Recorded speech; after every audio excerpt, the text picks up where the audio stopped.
Rain poured down in silver sheets across the quiet highway as Daniel pulled his old pickup to the side of the road. His 8-year-old daughter, Lily, sat in the passenger seat, swinging her legs and humming along to the soft tune playing on the radio. "Daddy, someone's stuck," she said, pointing ahead. A sleek black Mercedes stood motionless, hazard lights flashing in the storm. Daniel sighed. He had just finished a long shift at the auto shop. His stomach growled, and home was still 20 miles away. But then he saw a figure stepping out of the car, a woman, struggling with the hood, soaked from head to toe. "Stay here, sweet pea," he said, grabbing his toolkit. When he reached her, the woman turned, and for a second, Daniel froze. Those eyes. Those same ocean blue eyes from his childhood. "Claire," he whispered. She blinked, confused. "I'm sorry, do I know you?" Daniel quickly hid the shock in his face. "Maybe not. Let's just say I fix cars for a living. Mind if I take a look?" She nodded gratefully. "Please. I'm supposed to be at a charity event in town, and my driver couldn't make it." As Daniel worked, lightning flashed in the distance, and Lily came running over with an umbrella. "Daddy, I brought this for you," she said brightly. Claire smiled at the little girl. "You're adorable." "Helping your dad, huh?" Lily grinned. "We always help people who need it." Something in those words made Claire pause. There was something about this man and his daughter, something real, something warm she hadn't felt in years.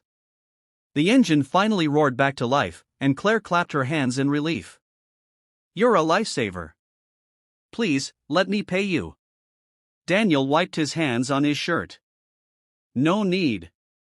Just glad you're safe." Claire frowned.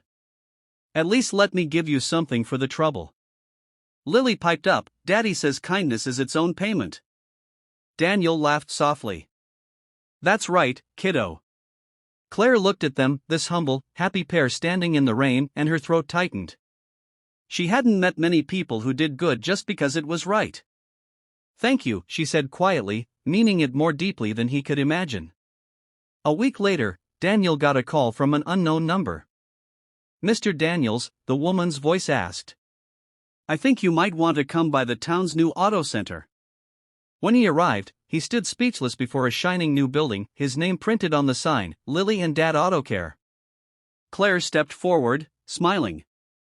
"I looked you up," she admitted.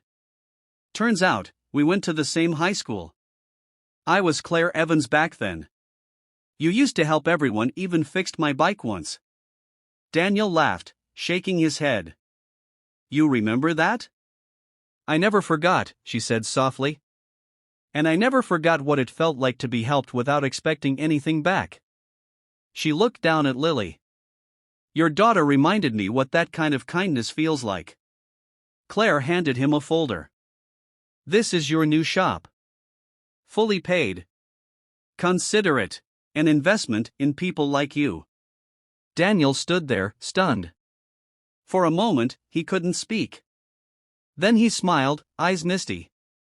"Guess kindness really does come full circle." Lily tugged on Claire's hand.